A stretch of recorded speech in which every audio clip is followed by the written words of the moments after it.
welcome to Real People, Real Lives. I'm Sandy. On this show, we explore the stories of everyday people, their struggles, successes, and the experiences that make them unique. Each episode brings you a fresh perspective from someone with a story to tell. Let's jump in. Today I'm joined by Jack Pflanz, whose life has been shaped by overcoming some very real challenges. Jack grew up facing extreme poverty and childhood food insecurity, and both experiences stayed with him and ultimately led him to build a life centered around food, from running his own business to organizing food drives, and now working with a nonprofit focused on helping others facing similar struggles.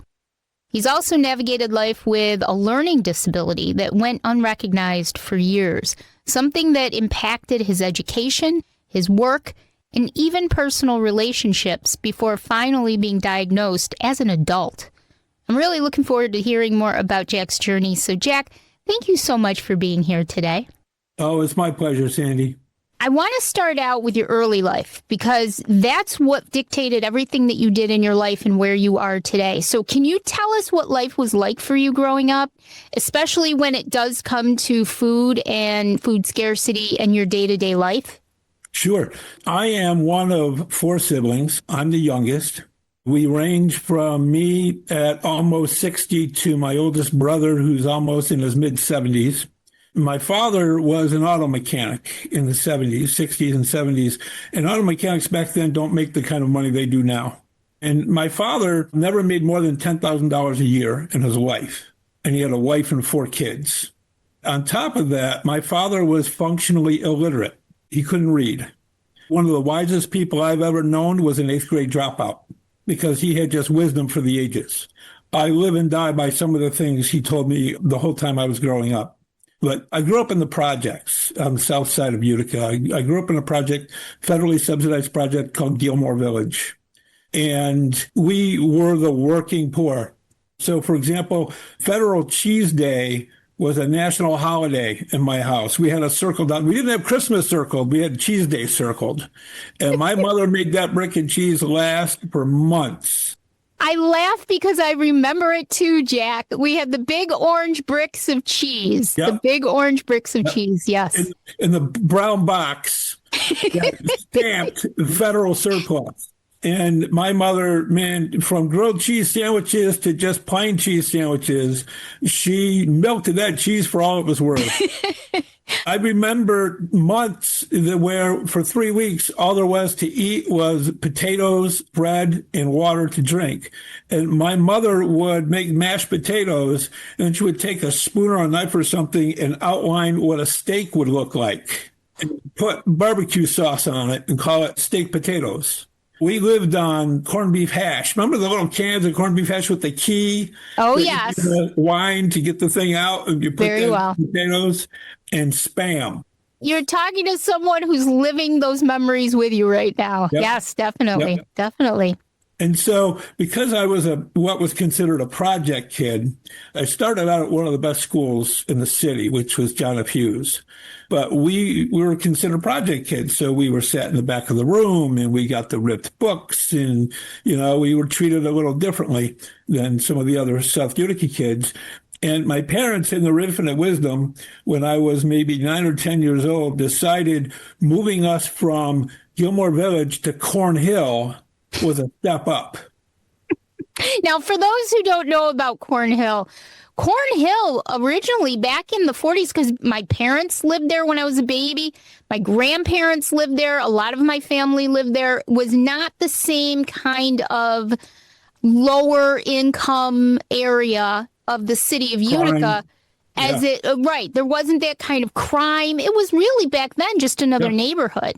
Yeah, the houses, if you drive through Cornhill now, you'll see some of the old houses. They're run down, but they're the houses with the pillars. They're huge. A lot of upper echelon people lived in Cornhill. And in the 40s. In the 30s and 40s. Exactly. And so, I mean, a lot of the politicians, the mayors and the senators, they all lived in Cornhill. Yeah. But in the 80s, not so much. No, things started And to change. yeah. And I'll never forget the first night we lived there. My father managed a little secondhand shop that my cousin owned. It was called the Sunset Shop on James Street, corner of James and Howard. Secondhand furniture, secondhand appliances, secondhand everything. And that very first night we lived there, it was robbed. I can tell you a story, Sandy, that... Welcome to the neighborhood. Yeah, yeah. And so because I came from the best school in the city to the worst school in the city, well, I shouldn't say the worst, but a really rough school, Theodore Roosevelt, all the kids knew was I came from the rich school. So for a year, I had to fight or run home every day after school because they figured I was wealthy. I was worse off than they were. Yeah, yeah. So I first noticed it kind of first, second grade. I had a really hard time concentrating. I had a really hard time focusing. I had a really hard time remembering anything. And it really didn't manifest itself. I got through first grade, second grade, third grade was really difficult, and teachers weren't as understanding as they are today. And, teachers were kind of brutal about it, basically saying you're dumb, you're lazy, you won't amount to anything, you need to pay more attention. But I didn't understand what was happening. And as I said before, I had teachers tell my parents, your kid is dumb and lazy, he's not going to amount to anything. And that's just what a kid needs to hear to thrive, right? And so, by seventh grade, I really struggled hard. Eighth grade was a nightmare. I kind of figured out my own coping mechanisms in eighth and ninth grade. And I had to learn differently from everyone else. And for me to learn, I had to take, let's say it was biology class. I had to take a fact and write it out 5 times, read it to myself 5 times, read it out loud 5 times, write it another 5 times, and then take the next fact and do the same thing, and then take both facts and do the same thing one at a time. Wow. And compile my memory that way. So time consuming. And it was so labor intensive. And that's the way I learned all through high school for 4 years. I made it through. I got the New York State Regents degree. But the other thing, too, was, through grade school, I went to bed hungry more nights than I care to remember, just because there wasn't a lot of money for food. And we visited all the food banks and we were on social services. And my father was disabled at one point from a work accident and wasn't able to get disability. So we really struggled being a kid and trying to learn the next day. And you haven't eaten in almost 12, 15, 20 hours. Back then, you could get the free lunch. You didn't have the free breakfast, but you had the free lunch. But you were ostracized if you were a kid in the free lunch program. And the kids were brutal. I remember growing up and obviously being eligible, because my background was very similar to yours, and being eligible for the free lunch program and just skipping lunch. Yeah. Because it was embarrassing as a child. It's more universal today, which I appreciate. But it was embarrassing. You were looked at differently. It was really hard to be a kid in a time when your family lived on social services. I was the oldest of 6, so I completely understand that. When I was 15, the summer of my sophomore year, my mother passed away from cancer. And we had a dual income just because my mother got a little bit of money from the government and my father got a little bit of money from the government, but we lost our income. And I had just taken up running in high school. My freshman year was my first year on the Utica Free Academy cross country running machine team. And I loved it. I loved running. And I went to my coach that summer and said, I can't run anymore. I have to get a job. I've got to work. I've got to help pay bills, buy food at home. And he was a bartender on the weekends at a large Italian restaurant called Alfredo's. And he said, well, I can get you a job on the weekends, washing dishes, minimum wage. You go to school all week, you run for me every day, you run invitational Saturday mornings, you work Saturday, Sunday, Friday night, Saturday, Sunday. And I said, okay. So he took me up to Alfredo's. He introduced me to the owner. I was working 30 to 40 hours a week between Friday, Saturday, and Sunday. And then one of the cooks opened up a restaurant in East Utica that opened for the bar crowd from midnight till 6 a.m, and he offered me a job. So while I was going to school, while I was running cross country, I was working in a restaurant. And I chose working in a restaurant because you got one free meal a shift and you got to bring stuff home. So I would make about 125, 150 bucks a week at $3.35 an hour. I would give my father the 125 bucks, and then I would keep 25 bucks for myself for spending money, and that's how we paid the rent and bought food. Then graduate high school, trying to figure out what I want to do with my life, and I decided to go to MVCC. Now, all my siblings had already left the state to live their lives, but I didn't. My father was disabled. My father was sick. I didn't feel like I could leave. And so I went to MVCC and I worked 3 part-time jobs and paid my way through MV and just worked to pay bills. And then I transferred to SUNY, what was SUNY Tech at the time, and now it's SUNY Poly, to get my bachelor's degree in business and marketing.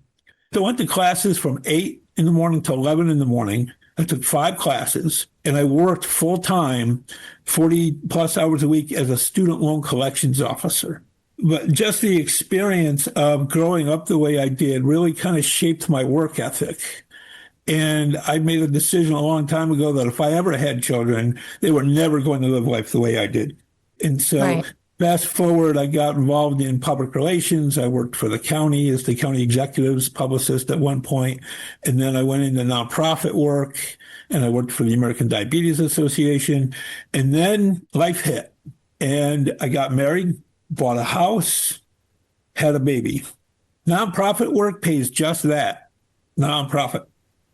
And so it was time to put on the big boy pants and figure out how I was going to support a family.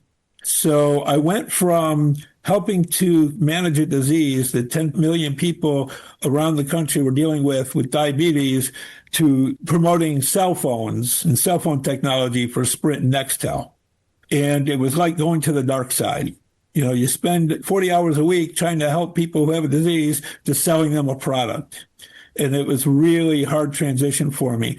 But Sprint Nextel made it easy because they wanted me to take my nonprofit background and figure out a way for Sprint Nextel to give back to the community, not just by writing checks, but also by involving the employees in all these wonderful causes and creating programs where we gave back to the community. So that kind of helped soften the blow.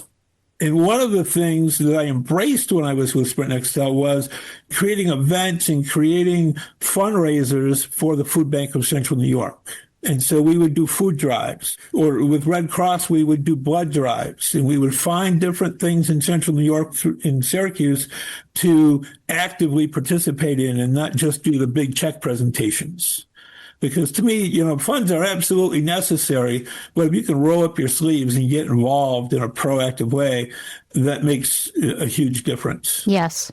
And I remember as a kid having ADD, being made to feel like I wasn't good enough, like I wasn't smart enough, like I didn't care enough. So I kind of grew up feeling like I wasn't worth much, and I didn't have much to contribute to society. Until I got to a point where I started working in nonprofit and realized I don't have to be able to take a test well to make a difference in the world. I don't have to memorize the Constitution and the Declaration of Independence to help somebody who has diabetes. And so you start learning the practical parts of life.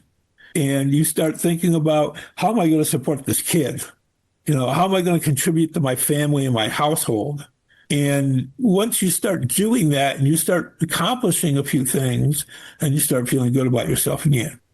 Before we get to where you are today, one thing I really want to talk about, too, is the Jack and Mo cooking show and how that came about, because that's really when we first met. That's what I knew of you, and I loved it. Tell me about the Jack and Mo cooking show and how that all came about. As it will, life happens and things don't always go right, and life isn't all peaches and cream. So in 2003, I was going through a divorce, and Morgan was about 4 years old. And I had made a decision that I was not going to settle for being an every other weekend playmate to my daughter. I wanted to be a part of the parenting process. I wanted to be a part of, you got to eat your breakfast. You got to get ready for school. You got to help me make your lunch. You got to eat your dinner. You got to do your homework. We got to get ready for bed. And I wanted to be a part of that everyday process so Morgan could look back and say, Dad took care of me. He didn't take me to the zoo every 2 weeks and buy me a balloon. And also, I wanted time with her, and it was hard. You know, we had to make adjustments to the schedule. I had her Tuesday night overnight, Wednesday overnight, and every other weekend. So I had responsibilities to this child. And I wanted to set an example for how she deserved to be treated by people, especially by men, so that someday when she chooses people to be with in her life, they either meet that expectation and meet that standard or exceed it, or their butt gets kicked to the curb, first by her and then by me. Exactly. Right? Yes. So I made sure she saw me cooking meals and doing laundry and folding clothes and scrubbing the floors and cleaning the bathroom and doing the shopping, because I wanted her to see that it's possible to have someone in life who is a partner, who is going to do those things as much as she is. And so I realized I've got this 5-year-old who's going to want to eat 3 times a day for the next 13, 14 years, because kids are funny like that. And I don't know how to cook. I can't even boil water. So I start looking for a local resource, panicking, looking for a local resource to teach me how to cook something. And I couldn't find anyone who was offering local cooking classes. So the next best thing is I started devouring Rachel Ray, Martha Stewart, The Chew, the Food Network, anything I could get my hands on. And I taught myself 3, 4, 5 basic recipes. And then I started experimenting with cooking on my own, and I fell in love with it. And being ADD and cooking is a challenge, because I can't tell you how many times I've forgotten an ingredient or I skipped over a step. So I started experimenting, and then Morgan and I started cooking together. So she was getting a little older, 6, 7 years old, and she would help me in the kitchen. And then we subscribed to the Rachel Ray magazine. And we would pull the recipes out, we'd rip them right out of the magazine, put them on a bulletin board, collect them, and then on the weekends we would take them down and we'd make them together.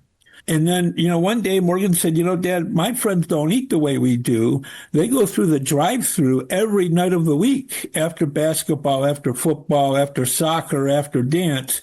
They get sick to their stomachs. They don't come to school the next day. And I have to eat my lunch alone, and I don't like it. And so we decided to create a YouTube channel and use my phone just to videotape the two of us cooking our meals together. And we posted it, and we called it the Jack and Well Cooking Show. We did that for a while. Parents loved it. It resonated. We were getting comments and we were getting feedback, and it was fun. And we were making mistakes and we were dropping stuff, unedited. It was so much fun to watch. Yeah, and the production quality was 0 because we were basically using my phone. I have a tremor, so everything was like an earthquake was happening while we were making soup or something. It was comical. It was Abbott and Costello in the kitchen. And then one day, I got a call. I was working for Sprint in corporate communications, and every holiday season, I would get calls from all the talk shows asking us to send them cell phones for their audiences so they could do a Christmas show or a Thanksgiving show. And the producers of Rachel Ray called one day and said, we want you to come to New York. And I said, I can ship you phones. I don't have to come to New York. Oh, no. We saw your YouTube channel. We saw the Rachel Ray recipes. We want you and your daughter to come to New York and be a guest on the 1500th anniversary show. Oh, my gosh. Yeah. But eventually we did fly to New York. They flew us out. They put us up in a suite in a hotel room. Now, I'm a kid that came from the projects in the ghetto, and I'm in a hotel suite that has 3 bathrooms in one hotel room. Oh, geez. And so we do the show. Before we did the show, we had to make an audition video, and we had to cook one of Rachel's recipes. We also made it an episode of the Jack and Mo Cooking Show, and gave it to them as an episode of what we do. So I send this thing in. I get a call the next morning from the executive producer, one of the executive producers of NBC, saying, all we need you to do now is do a little stand-up with you and your daughter telling your story. 2 minutes, tops. Okay, we can do that easy. So we did that in our kitchen. Morgan, in the middle of it, says, Rachel, I want to thank you for teaching my dad how to cook. Before you, he couldn't boil water. That's so cute. And that goes out on national television. And so we come back from Rachel Ray, and we're just doing the Jack and Will Cooking Show as a hobby at that point. And I get a notice from my employer, Sprint Nextel, that I'm being laid off. And so in 2 weeks, I have no job. So 2 weeks goes by, I get a severance package.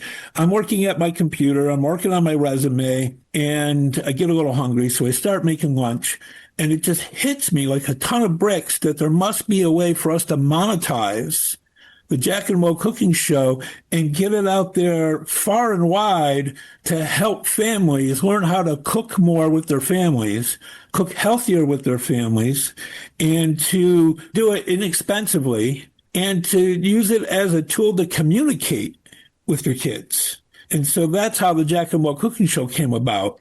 So we started as kind of a side project in 2012. In 2016, I formed it into a business, and then it lasted up until COVID. I want to wrap up talking about Erin's Angels because you eventually transitioned into helping this amazing organization, and it sort of came full circle for you in your life. Tell me about Erin's Angels. I was actually working for United Way about a year ago. And I got laid off when all of the federal grants started getting cut back. And I was unemployed, and I put out a thing on Facebook asking people if they could, does anybody have any experience reviewing resumes? And a woman named Sheila Dion popped up and said, I'd be happy to look at your resume. And so I thought to myself, I better look up Sheila and see what her credentials are. So I checked her out. She was the founder of Erin's Angels in 2017.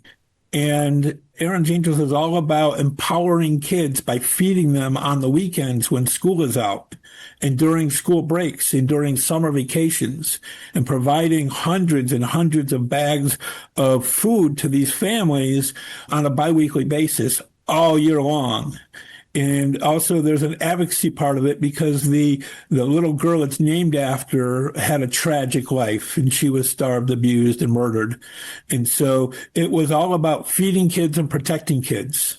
Well, I grew up in a hostile childhood. My dad ruled with a leather belt. And so between those two aspects of Erin's Angels, I fell in love with the organization. So while I was looking for full-time work, I volunteered for 6 months as their communications director. And we generated 75 news placements to create the awareness and raise the awareness about their mission. And then in September, the board approved an official position of Director of Fund Development and Communications, and they brought me aboard full time. So I get to spend my days, and nonprofit is not 9 to 5. Nonprofit is 8 until you get the job done. I get to spend my days improving quality of life for kids who are growing up the exact same way I did.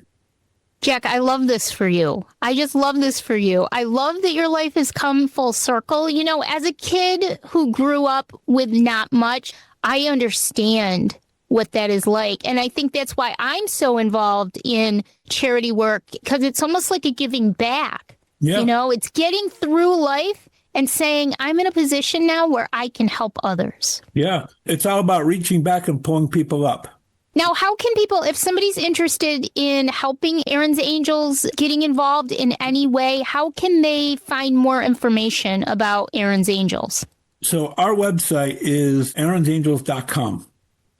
And this website was made and created by our founder, Sheila Dion, who is an angel in herself. If you visit erinsangels.com, there's all the information you could possibly need. But we're also on Facebook, X, we're on Instagram, and we're on LinkedIn. And we're also on YouTube. I'll put everything in our show notes for you. Yeah, and people can email me directly at jack@erinsangels, ERINS angels.com. And I'll even throw my cell phone out there, 315-374-0693. Email me. You can get us through the website. Send me a text message. Give me a phone call. Send me a smoke signal. Send me a telegram. Send me a Western Union telegram. I'll take anything I can get. Yeah, and we will get back to you and figure out how you can help us. And not only are we feeding them, but we also have a scholarship program. So we provide two $1,000 scholarships to two Oswego County high school seniors to go to college or trade school. That's just amazing. All right, guys, you heard it here. Erin's Angels of CNY, and you can get all of their information in the show notes. What I like to do at the end of each episode is have a little bit of fun and do a few kind of rapid fire questions to see what you think about different things in everyday life. You ready for it? Okay, shoot. All right. What is something simple, Jack, that made you happy recently? This morning, I woke up at about 7:15. I was at my CrossFit gym by 8 o'clock. I did a 45-minute CrossFit workout, left there, went over to another gym and did 45 minutes of cardio. Working out makes me happy. It makes me happy, too. This is a good one. What's your go-to meal when you just want something easy and comforting? The quick, easy, healthy thing for me is to take a steak, drizzle it with olive oil, sprinkle it with salt and pepper, throw it in the oven for 350 degrees for about 45 minutes, and then take a frozen pack of green giant vegetables, pop it in the microwave for 5 minutes, a can of 3 bean salad, and a pack of Uncle Ben's garden rice, put that in a giant bowl, and that's my dinner. That actually sounds really yummy and comforting. Yeah, and it's healthy. Beach or mountains? Mountains. I have 2 of the Adirondack high peaks under my belt. I have 18 or 20 of the fire towers under my belt. And Morgan and I love to go out to the Adirondacks and hike on a nice Saturday or Sunday. And one year we actually did a 3 mountain in 1 day challenge. Wow. Yeah. And the last one, what's one thing you're looking forward to right now? Spartan race in June, Boilermaker in July. It's going to be a busy summer. Yeah. Jack, I don't know how to thank you enough for coming and sharing all of this with me. I actually didn't know we had as much in common as we really do. So this is just amazing. Thank you so much. And I'm so glad to see your life coming full circle and you being able to go out and help children who really are growing up the way you did. Yeah. Well, Sandy, it's been a pleasure and it's a privilege to be on your podcast. And I thank you for your support because we can only do what we do when we work with and interact with people like yourself. Thanks for listening to Real People, Real Lives. If today's story resonated with you, make sure to subscribe and leave a review so you won't miss future episodes. And remember, every person has a story worth hearing. Until next time, take care.